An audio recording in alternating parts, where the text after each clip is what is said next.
Well, good evening, everybody. For those that don't know me, I'm Dave Adsit, and Dan and others in the RATPAC organization asked for us to come and do this presentation, and we kind of give Jess Kaputa is in the background. We're going to tag team this this presentation tonight, and I'm going to talk a little bit about the technical assistance and communications unit programs that we offer here at CISA.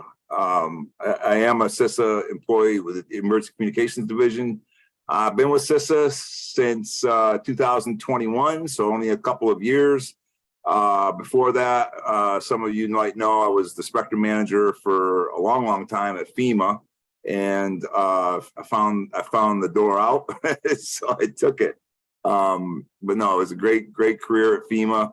Learned a lot, met a lot of great people, and happy to be doing what I'm doing here, which is the technical assistance. And I am the functional manager for the Western sector, which includes regions 8, 9, and 10, and the tribes and territories as well. I'm also a general class amateur radio operator, KG4BIR, and my ham duties here locally, I'm Aries EC in our independent city and county.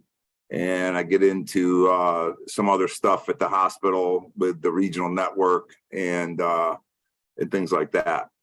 But the task at hand, we'll go ahead and just have a couple of slides to give a quick overview on the TA program, and then the rest of my presentation is pretty much going to focus on the different communications unit positions that we provide technical assistance support for here at CISA ECD.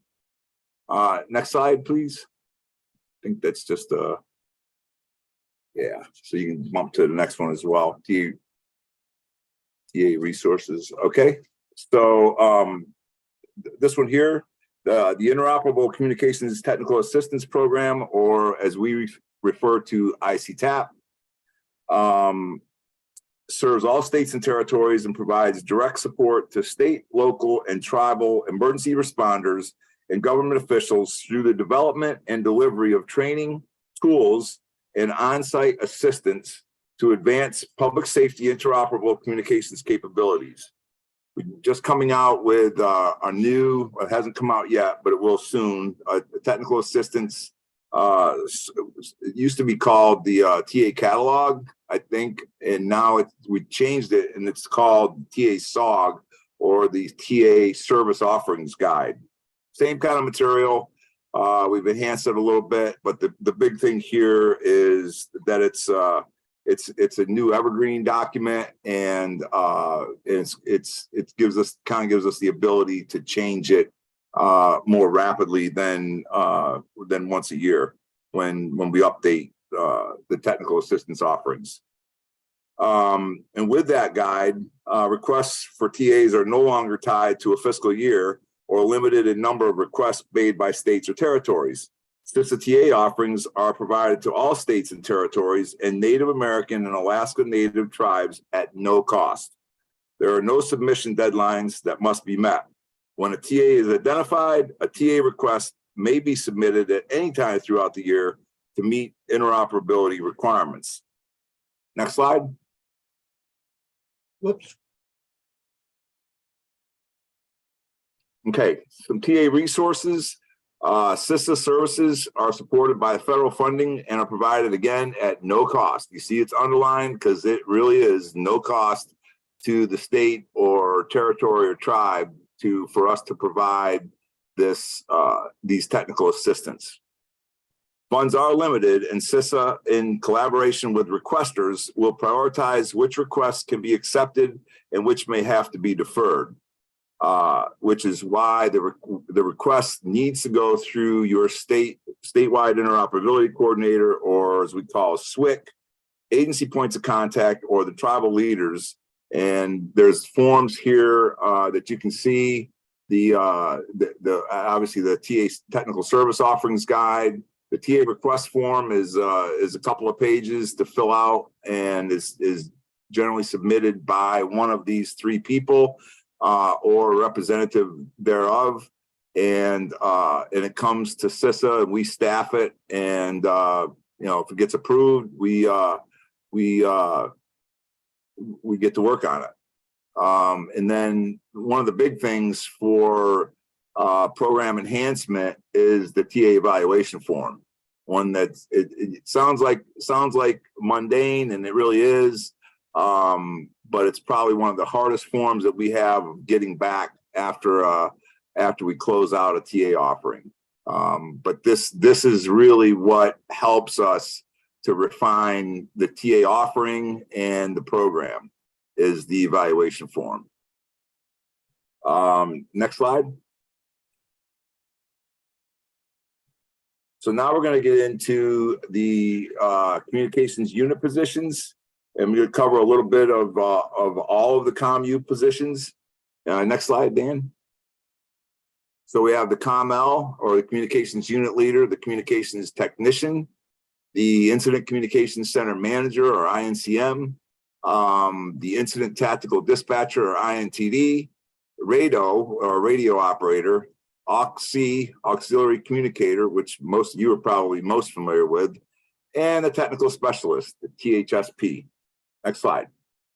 And we'll cover each one of these in a little bit of detail, just to give everyone an overview. So the CommL is responsible for tasks that include creating a communications plan, identifying and ordering the resources needed to implement the plan, setting up and managing a center for communications, properly documenting all unit activities, and collaborating with the IMT, or incident management team, for incident planning. When a unit leader does not delegate duties, he or she assumes them. Even after delegated, the CommL maintains responsibility for overseeing the work of his or her subordinates. Supervision of the Incident Communications Center and other communications unit personnel and the INCM, CommT, RADO, INTD, AUXC, and THSP are all part of that. Next slide. The communications unit, the communications technician.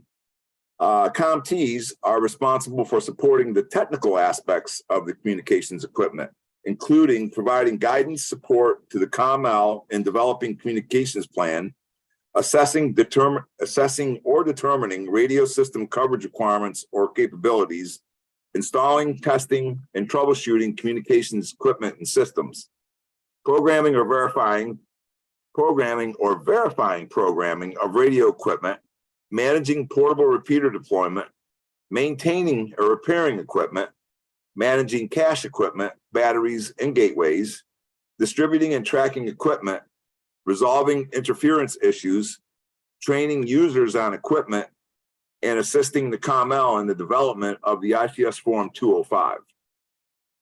The ICS Form 205 is the Incident Radio Communications Plan, for those that may not be familiar with that. Next slide, please. All right, so here we have the INCM, or Incident Communications Center Manager. CommLs and CommTs are not the only communications professionals who manage communications requirements during an incident or planned event. For some incidents, the CommL establishes an incident communications center staffed with radio operators to provide communication support for operations. Once radio personnel are on scene, it becomes important for an incident communications center manager to be assigned for coordination purposes and to avoid span of control issues. The INCM reports to the communications unit leader, the CommL, and is responsible for assisting the CommL in establishing and maintaining the ICC, or the Incident Communications Center, and managing all personnel and operational aspects of the ICC. Next slide. INTD, or Incident Tactical Dispatcher. INTD personnel are generally experienced telecommunicators who possess a full assortment of capabilities. Their role is to provide any and all communications needed for that incident, event, or operation. The more they can provide these services, the less the incident, event, or operation impacts the ECC or PSAP. They are specially trained individuals qualified to operate in an ICC who leverage their multitasking, communication, accountability, and documentation skills of successful telecommunicators to provide public safety, communications expertise, and support at planned events and extended incidents. The INTD typically reports to INCM within the ICC and is responsible for radio traffic, telephone call processing, data communications, and various forms of documentation tasked to the ICC.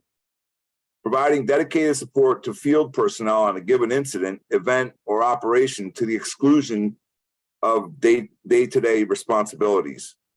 Monitoring and routing and documenting incident radio and telephone communications, gathering, producing, and distributing incident information, and they may support the ICC as a single source resource or as part of an incident tactical dispatch team.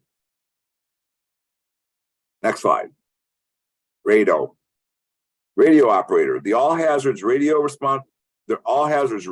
responsibilities include staffing the Incident Communications Center, monitoring radio traffic, and providing base station operations for emergency operations centers, hospitals, dispatch centers, and non-governmental organizations supporting response at the state, local, or regional level.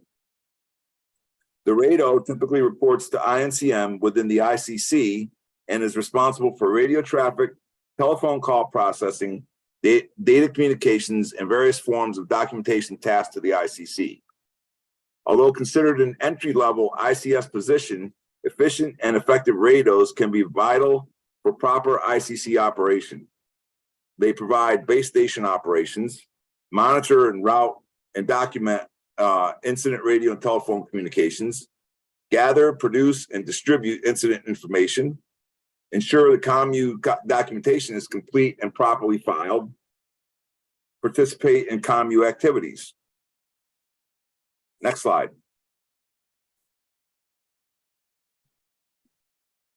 AUXC, or auxiliary communicator. Auxiliary communications are frequently used when other forms of communications have failed or have been disrupted. Auxiliary communications, AUXC, are volunteers who provide backup emergency radio communications support to public safety agencies during planned and unplanned events. Auxiliary communications are frequently used when other forms of communications have failed or have been disrupted. They install, test all components of AUXCOMM equipment to ensure systems are operational. Establish auxiliary communications areas of operation for coordinating resources, initiating and maintaining accurate records of all AUXCOMM equipment, and interact and coordinate with appropriate AUXCOMM operational personnel. It's a lot. Next slide, please. THSP, or technical specialist. Technical specialist is a catch-all term for outside specialists providing expertise to the COMMOU. THSPs possess specialized experience, but may not qualify for a specific NIMS or ICS position. Areas of specialized expertise include, but are not limited to, IT, information technology, telecommunications, satellite technology, radio programming, cache radio specialist, AUXCOMM support, land mobile radio gateways, gateway management, geographic information system, or GIS, mobile communications unit, or MCU, or mobile communications center specialist. Also local agency radio technicians that are not qualified as a CommT, and site on wheels support. Next slide. So that pretty much covers pretty fast the COMMU positions. And really the last part of my presentation before I turn it over to Jess is the next slide, Dan, please. So here's some links to get you to the field operations guides. Still working on updating the AUXFOG, and no real date for that to be finalized, but we still have the old one out there, and some TA request resources here. I guess the key is for this group, if you're interested in any of the CommU courses, and I know a lot of you haven't done the AUXCOM, you're probably interested in the AUXCOM, is to get with whatever amateur radio or AUXCOM person that has the connection with the state, right? So you can't get into one of these classes unless it's approved by the state, and that's basically who we work through. Now, I will tell you that there are some situations that some of the bigger states where a amateur radio operator is in a position of AUXCOM support to the state, and that person is the one that generally coordinates between CISA and the SWIC for the AUXCOM courses. So here's a list. So CISA also offers the CommL, CommT, and AUXC train the trainer courses. So states have the state sponsored courses, and they have some of their own resources as far as instructors. And we also provide drills and exercises to support the completion of position task books. A lot of times when a state or locality finishes a AUXCOM course, for instance, or a CommL or CommT, they'll, right on the heels of that, they'll schedule an exercise, and the purpose of the exercise is to be able to put in play the things that you learned in the course in order to get some of the line items of your position task book signed off. You may not get it all signed off, but you get a good bit of it signed off, I think. So let's see, is there a next slide? I think the next slide is just if you have questions to contact. And I'll be happy to drop my contact information too. Dan might already have it, but Dan, I think your presentation goes right into Jess's. And so I don't know if there's any questions. I can monitor the chat while Jess is talking, and go from there. Okay. Thank you, sir. Good. Jess, go ahead if you like. All right. Can you hear me? Yes. Loud and clear. Very good. All right. So we're going to segue to the tribal side of the business, but we'll start out with saying that Dave kind of took a very deep dive through the CISA structure down into the technical assistance in the CommL program. I'm going to talk more generally about ECD programs and where it fits into CISA, and how we are working very hard to make sure that the tribes are a part of all of those programs and can take advantage of those programs. So if you go to the next slide, I think it's slide 18. First of all, thank you for having me here today. I always enjoy talking about the tribes and what we can do to help out with some of the tribes and get them involved in the telecommunications world out there and interoperating with the rest of the ecosystem. My name is Jessica Kaputa. I've been with CISA in one form or another for 19 years, and with telecom for well over 30, from first days in AT&T through a lot of contract work, and then here with CISA. I started on the priority telecommunications programs that we will talk about here in a few minutes. I've been the federal ESF2 training and exercise lead for many years, and I've worked ESF2 operations at the FEMA NRCC headquarters as the emergency communications unit leader with Dave, and on deployment one or two times. And I've worked a number of programs within ECD until I landed in the tribal program 3 years ago. Currently, I am the federal lead for the CISA Tribal Emergency Communications Team. We serve as the focal point for all tribal interaction, internal and external, within the division. Laura Goudreau is my partner.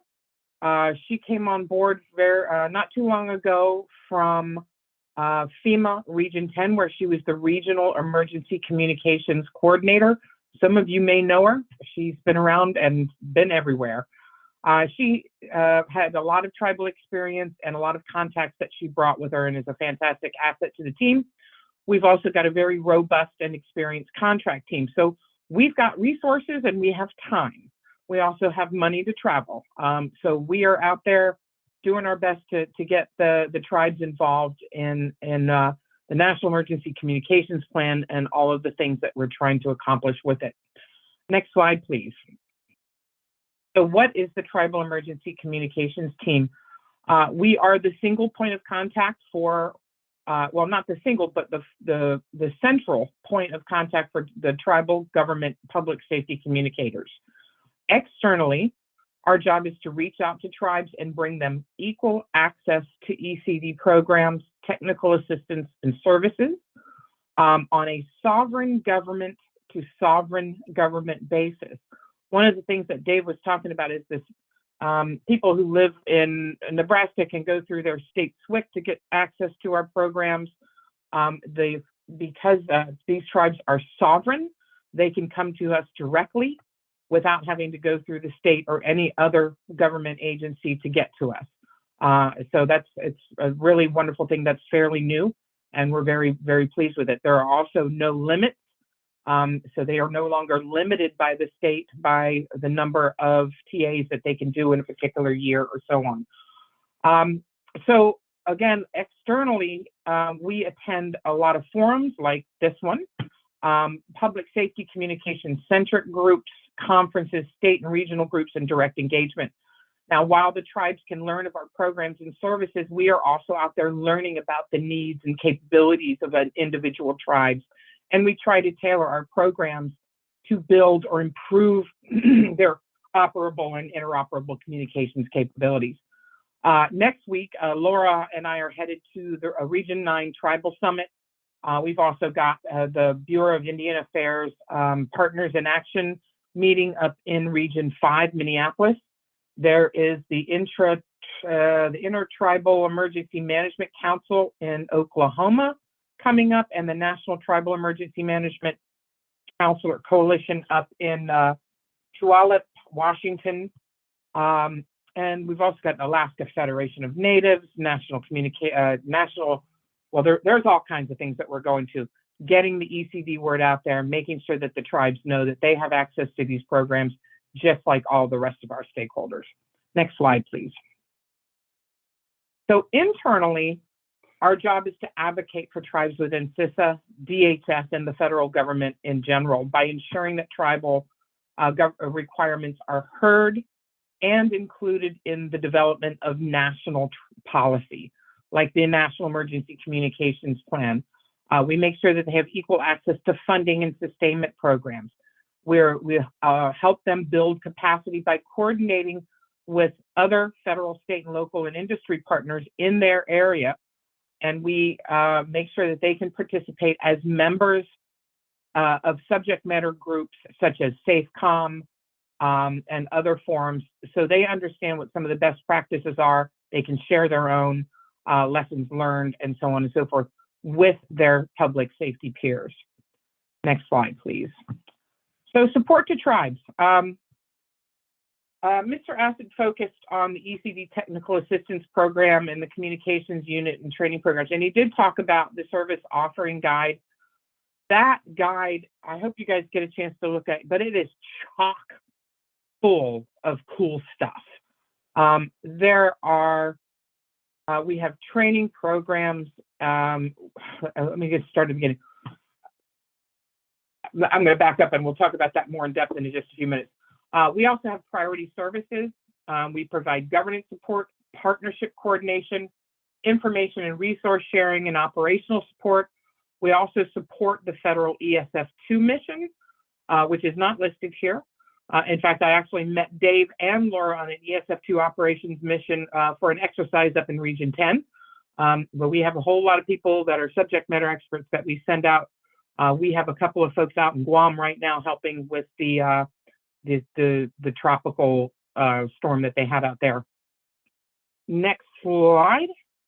Okay, so going back to the technical assistance program, it's much more than communications and auxiliary communications training. We've got this whole catalog of all of these free technical assistance offerings that are available to tribes, as well as state, territories, and local governments. And we've actually got a lot more funding now to go right directly out to some of the rural communities as well, but we can talk about that at another time. So we can send out teams of people on these TAs, and we can have them do full site assessments of a tribal government or a local government or whatever. And they will develop a report that you guys can hand to your boss that will help him or her request funding, develop policies and procedures, and improve communications capabilities for public safety, statewide or department-wide. We've got TAs that will send a team out to document the cellular coverage in the areas that you're interested. That will assist with requesting provisioning services from your local carriers or requesting secondary services to fill in those gaps. We can send a team out to help you develop and conduct communications exercises, tabletop exercises, drills, functional exercises, and we will help you build that plan. We will send controllers, evaluators, logistics specialists, trainers at no charge. Then we're going to write you an after action report when it's over, sign off on your task books, and you've got a really nice little package there. We can help your government write a communications plan. We can take most of any TA and tailor them to fit the tribe or the local or the county or state government. And what it comes down to is we have the expertise and we have the people that will help you do the things that you need to do to keep your boss happy and to help you do your job. Now, we're not going to do it all. We're certainly going to expect a level of effort from the government, from the tribe, whatever. They're going to be in charge of it and with us all along the way, but we have the people and the expertise, and that's what we do. And that's just a pretty darn cool program. If you would mind skipping up to slide 26 real quick. I should have done this a little bit earlier. 26. That's the one with the, okay, so it says recent and ongoing activities. Some of the technical assistance things that we've got going on right this moment is we've got 2 TAs up in Washington for a tribe, the Quinault tribe. We've got an ORAP TA down with the Tohono O'odham tribe. We just finished a TA with the East Leda del Sur. All of these markings here, the red ones are TAs, and the black ones are state skips. These are state communications interoperability plans that have had tribal participation as well. So we've been pretty busy with our TAs. This is only showing some of the stuff that's active. There's an awful lot more that's going on. If we can go back to slide 23, please. What we've got here is some of these experts. So we do have an enormous contract team that does a lot of these TAs, but we also have experts out in the CISA regions. These are our emergency communications coordinators. They used to be part of ECD, but now they're part of a different division, but they still are very closely connected with us. They reside in different regions and they have different types of expertise to help tribes, states, localities develop the best plan of action for using our TAs and other programs. And they're available to come out and visit, help you guys do some of that planning. Tribes can also come through my shop if that's easier. We are all coordinated, so either way is good. So this map shows where these folks are. Let's see what else. Slide number 24, please. I'm going to talk just a little bit about our priority telecommunications services. There are 3 programs. I suspect that you guys are familiar with these, but I will spend a little bit of time. The Government Emergency Telecommunications Service. This is a landline priority service program. If you remember the days of the old MCI calling cards that have a million numbers on them, there is a get card that will give you a code that will get you through a landline phone call that would normally be very busy during an emergency. It would give you the next available line and get the call through. So it gives you priority above other callers for the next available line on landline. Wireless priority service does the same thing, but over the cellular network. It is a subscription service, and we'll talk about who can have it here in just a second. But it basically gives you the next available cell that's available, and then it gives you priority all the way across the board to the person that you're calling. And this is in times of high congestion online. These two different services are free of charge, and they can be assigned to anybody in your government or in your group that needs this service if they set a certain criteria. They have to be emergency managers, leadership, service providers like fire chiefs and so on and so forth. There is a listing, and we can go into some of the details, or you please go out on the website and see how it works. But we can give these to the key people that need to be able to communicate when the phone lines are congested. It's just one more tool in the communications PACE planning toolbox. The next service that we have is the telecommunications service priority, and that comes in two different flavors. Basically, this is for your critical phone lines. So if you have a 911 center, you can have this telecommunications service priority. Basically, it's an insurance program that if anything happens to those lines, by law, the telecommunications provider, AT&T, Verizon, has to fix those lines first. The other half of that is if your 911 center gets blown up and you need to move it somewhere else and you need some lines provisioned very quickly, they will put those provisions on top of the list and get those done first. So those are some really terrific programs, and I'll give you the links to get more information on those a little bit later on. And just like with the ECCs, we have these priority communications area representatives across the country who are happy to travel. This is what they do. They travel and they talk about the programs, they teach you how to use them, and they will set you up with accounts. So if you're interested in that, we can hook you up with the ones in your area for your organization, and they can give you all the information that you need. Slide 26, we've already talked about. Slide 27, okay. Here are some of those links that I talked about for all of our different programs. So we've got the Tribal Emergency Communications Team, our program, the TA support, priority services, everything that you need that I've talked about today is there. There's even information that I have not talked about that is there. Let's see, next slide, 28.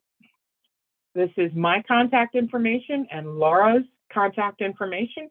If we can provide any clarification or information on the tribal program or any of the ECD programs, you are welcome to give us a call. The last thing I want to talk about, if you don't mind, ECD or CISA has just released the SafeComm nationwide survey. This is a survey we send out every couple of years, I think every 5 years. And this is to take the temperature of their public safety communications capabilities across the nation at every level of government and every type of government.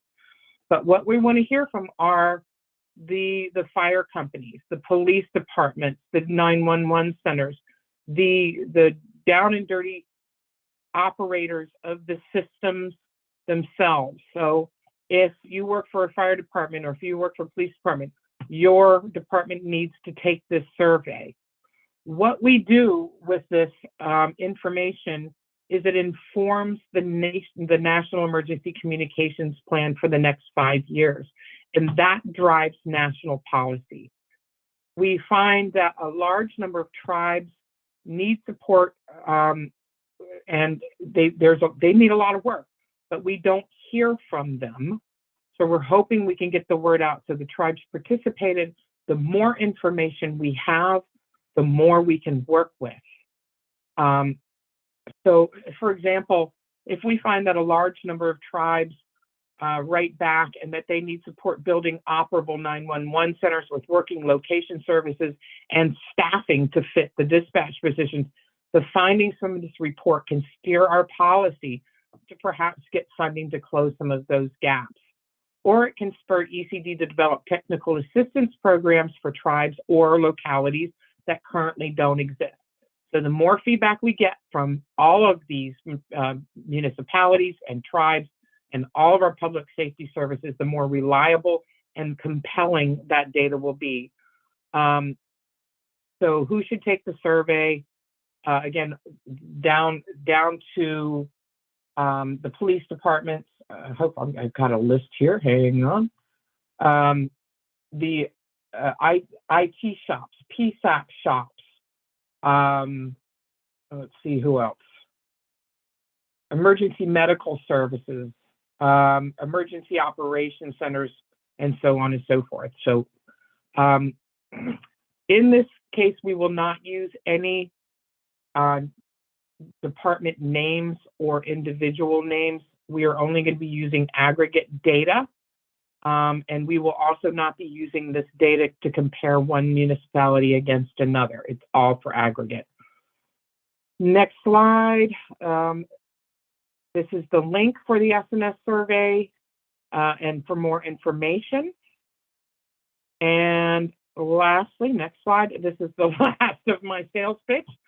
I hope this information was useful. I'd be very interested to know what this group's tie-in with the tribal community is and how we can be of assistance and work together to work with tribes, anything that you can do.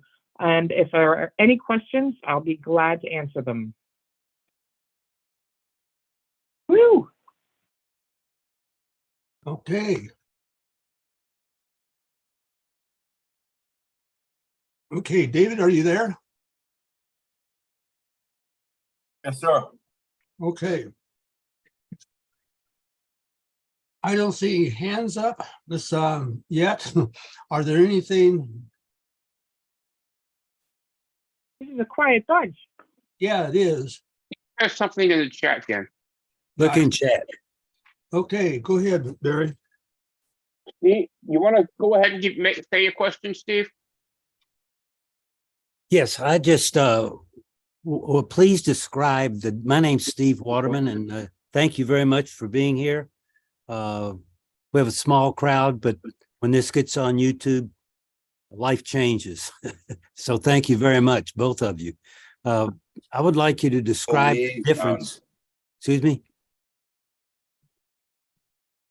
I'd like you to describe the difference, if possible, between the CISA tribal emergency communications sector and the FEMA tribal affairs with their assigned regional liaisons. There's got to be a difference. There's a huge difference, and there's also a very close tie-in. FEMA is an enormous organization, and they do have tribal liaisons, not just tribal, not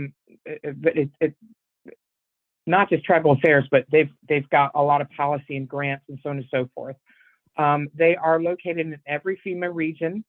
My office has close relationships with those liaisons in each of the regions.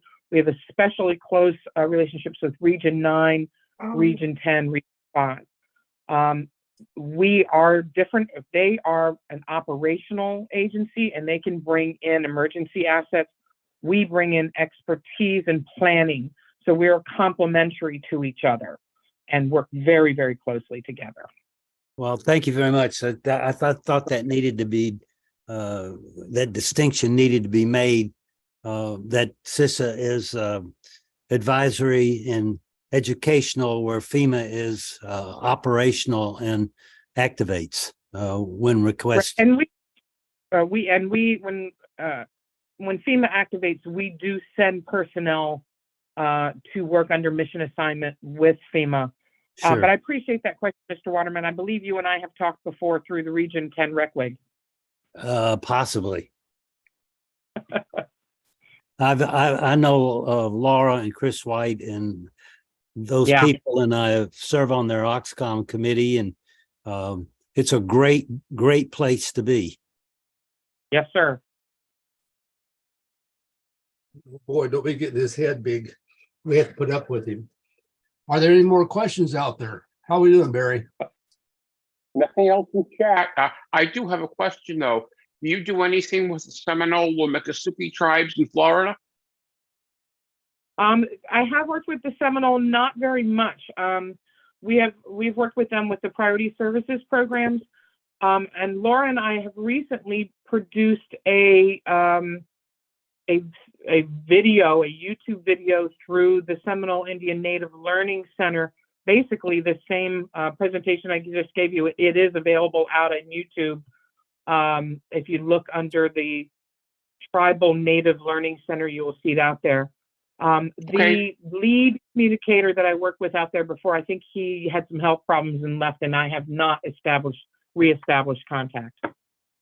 Okay, great. Thank you. Because hurricane season is starting, and most of the time, both the Miccosukee and Seminoles are very heavily affected by storms. Yes, sir. And we have Pam Montanari, who is our ECC in Region 4. She is very tightly tied to the communities out there and is available at any time to support those tribes. And they can request direct support from FEMA and from us during those events if they have done some of the prerequisite work, and I believe they have. Okay, great. Thank you. Yes, sir. Help if I unmute. Scott, you got your hand up there. Take it away. Hey, great. Can you guys hear me okay? Yes. So I have a question for any of the CISA folks. I've been asked by some of our amateurs out here in California who have gone through like the EmCOMM program. How do they find an event, a training event like a CommX or something like that to help get their task books signed off?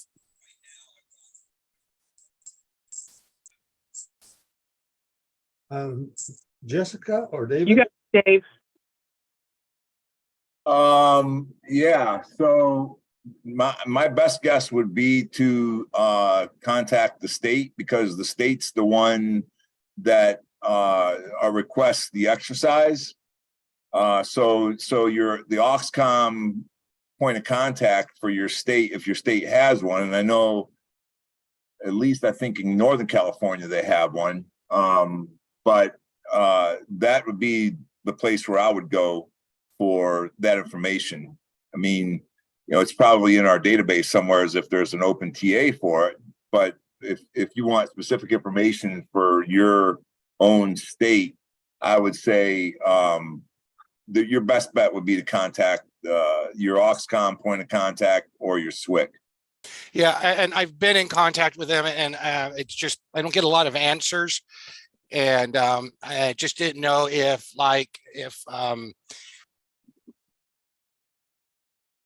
What region are you in, sir? California, that'd be 9. I'm not sure how active their RecWig is, but they also, I know other regions, they advertise the different CommL and CommU classes in their regions through their RecWig. So if you have any contact with that office, they would have that information as well. But if you know, we can also provide that information if necessary. But yeah, the state is the best way. Okay. It looks like Dan, you got your hand up. Go ahead. You got to unmute though. Yeah, this complicated technical stuff. You're better off sometimes if I forget to unmute.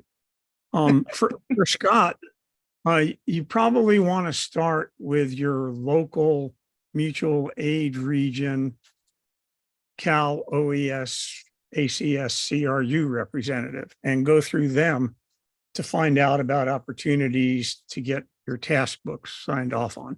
There was recently a course in, I think, San Diego, where there was a large number of CommLs trained. I think before the course, and this could just be rumor and bad memories, but there were only like two CommLs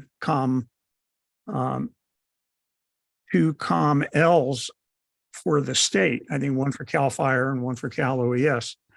I think it's gotten a lot better, but, and how do I say it? Cal OES isn't an easy agency to go through. So you really do need to make a personal relationship with somebody already employed by them. And that's how some of us got into the EmCOMM class by volunteering Right. for it. And See, then the emergency communications coordinator should also keep track of all of those classes that are happening in his region as well. And you do have contact information there. yeah, and I have a question for Jessica. sir. Region 9, west aspect of the Sierra. There's a small tribe here called the Miwok, or the Western Miwok.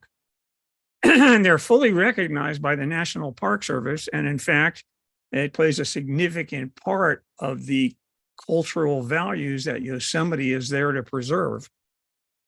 And yet, I think they've repeatedly tried to get recognition as a sovereign government. Can you offer anything to tribes in that position when they haven't been deemed worthy of sovereign government status, regardless No, of? sir. Okay. That is such a process, and it differs state to state. It differs on the type of congressional backing that they have. It can take decades or years or never happen. I can offer no insight in how to make it any easier. I'm so sorry. Well, don't be. And by the way, I can imagine how efficient it is for you to deal with the local native associations in Alaska. I did 12 years. That's a tough one. Very tough nut to crack. Say again? It's a very tough nut to crack. Oh, I found it to be the opposite. I mean, they were approachable. A lot of them were doing a lot of work locally with other emergency response groups. And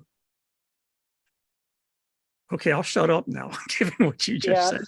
Alaska is just, it's hard to get that introduction. You kind of have to have face-to-face meetings with them on multiple occasions before they will really speak with you. And I have not gotten up into that region enough to be at that point yet. Working on it, but it is a slow process.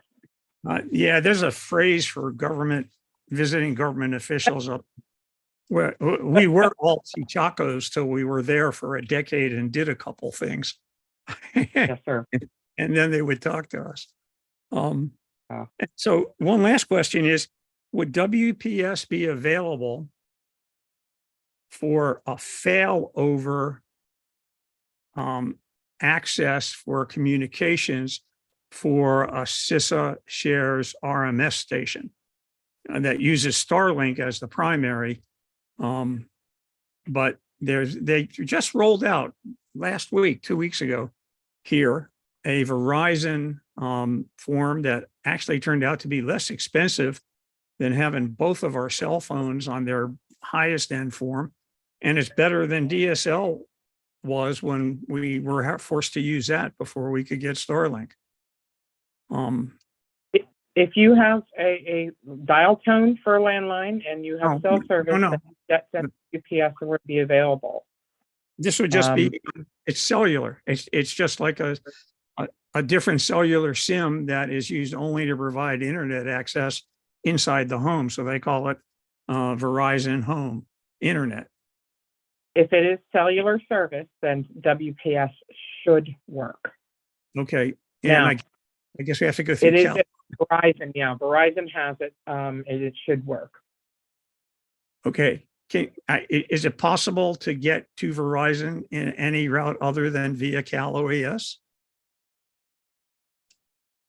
I couldn't answer that question. I would have you speak directly with the priority service representative about that. They have more information about your area. Okay, I'll try to figure out who that is and check it out. I'm doing it it anyhow, but it'd be good to know that, when push comes to shove, they'll keep a tiny fraction of their massive throughput available for shares WinLink. Mm-hmm. All right. Well, thank you. Good presentations, both of you. I'm real impressed. And I'm still a little confused about THSS. Is it or is it not being absorbed into the ICT that we're hearing so much about?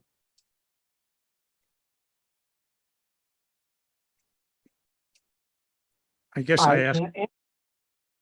Okay. Okay, fair enough. Real honest. I like that. I'll shut up now. That won't last long, trust me. Okay, did somebody want to answer that question? Apparently not. Dan, I didn't hear it. Dan, see your question again.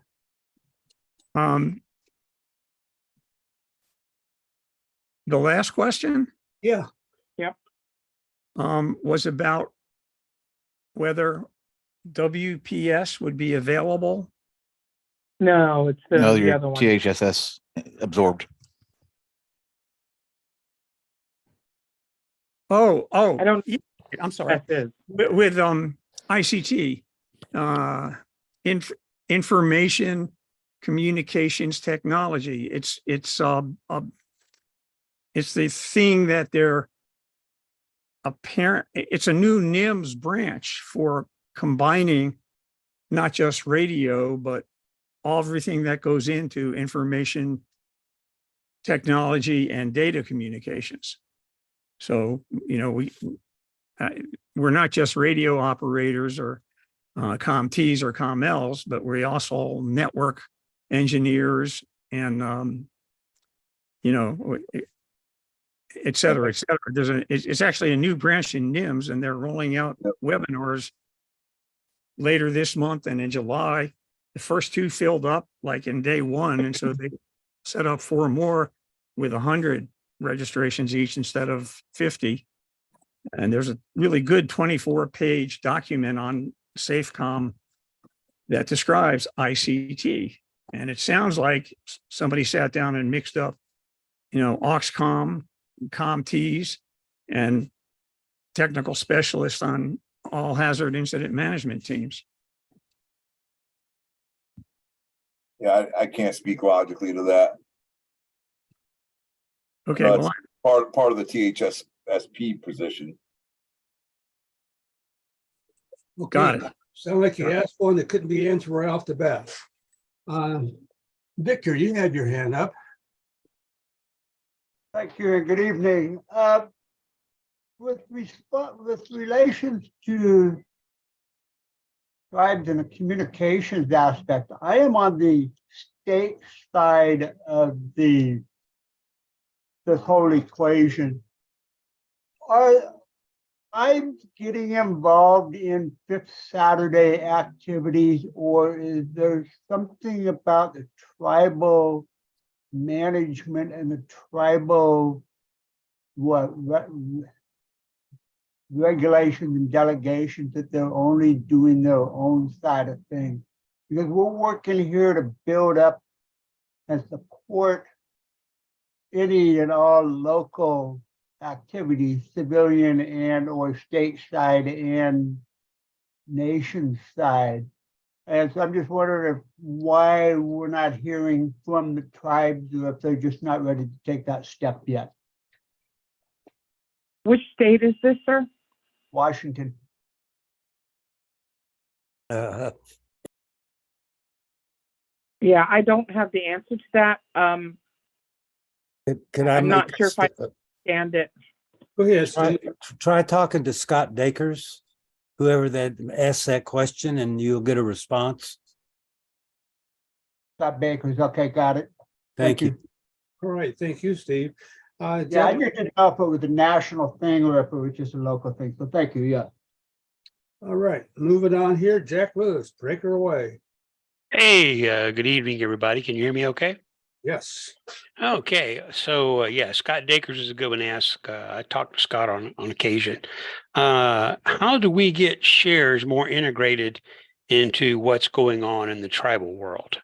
I don't have an outreach for them. I mean, I'm interested. We have some share stations that are on tribal lands, but it's hard to contact them. How do we get integrated with them, and, you know, to provide at least an HF radio on site? What state are you from, sir? I'm the shares program manager. Oh, okay. I'm sorry, I didn't say so. Well, we are actually, I wish Laura were here. She was just out speaking to the Washington State Guard. They are looking to find a solution for getting shares out to all of the Washington tribes to create a backup network for them. It is a wonderful solution, and we are doing our best to bring that as another solution to the tribes now. So we do want to get together with you very soon to talk about how to do that. Laura is very savvy with shares and understand how it works. But we do want to make that a viable solution for the tribes more than we have been doing in the past. Okay, yeah, I've talked to Laura on one or two occasions, not a whole lot, but yeah, we would we could offer some services, HF radio training, and actually some equipment. So yeah, if we could figure out a way to work together, kind of tag team on some stuff, or just tag along on your coattails, would be great. Thanks a lot. Yeah, we have their next meeting, their next gathering is in November up in Washington. We were talking about bringing shares folks with us out there to talk about it. So we will be talking to you very soon. All right, thank you. All right, thank you very much. I don't have any more hands up, I see. Barry, how are we doing in chat? Barry must have left us here. Okay, let me take a quick look at chat. Yeah, everything looks good in chat. Okay, thanks, Barry. I thought maybe the bomber got you. They had a bomb scare where he lives out down there in Florida, so they're giving him a hard time. Okay, are there any other questions? I could make a comment here for Jack and for others. A lot of the FEMA region decks are also working very hard to get shares the tribes acquainted with shares. Region 5 specifically, Region 10, and Region 4. And I'm sure, I'm not sure about Region 9, but Region 6 and Region 7. All those regions are have that on their agenda, some more aggressive than others, but that's personalities. I think it's just a matter of time and education. Okay, well, thank you, Steve. Dan, you got your hand up. You want to take it away again? Yeah, with some trepidation. Does anybody know if the shares RMS in Boise, Idaho at the airport is connected to the NIFC FTP services? No, but I can certainly find out. Oh, would you please? I'm very interested in that because NIFC is chapter and verse for what's going on when the major fires are breaking out here, and getting access to that information, maybe when the internet's not around, would be a really useful capability. So if that's where it is, and they want to talk about, accepting FTP request, which I'm sure is called something else in WinLink, it would probably be well worth looking into it. Thank you, Big D, Dan. Okay, Dan. Idaho is going through some staff changes at our Idaho OEM. We've lost some people we've had for quite a while, and we've got some new people coming in. So I think a lot of that's going to be sorted out, but I will get a hold of them and relay that to you. Okay, Jack, go ahead. Last thing I'll ask, can I get a breakout? Was it NIFC, NIFC? Yes, sir. National Interagency Fire Center. Okay. All right. I kind of thought that's what it was. I just want to make sure audio sometimes on these meetings doesn't come through very well. I used to know some of the people there, but that was a long time ago. Yeah. All right. Thank you very much. Thank you. Okay. Are there anybody else out there? I'll lower your hand there, Jack. Anybody else out there? Got any questions? Going once, going twice. Got any answers? Okay, well, ladies and gentlemen, I really appreciate the presentation tonight. It's been a good one, very informative, and it sounds like it's going to go on.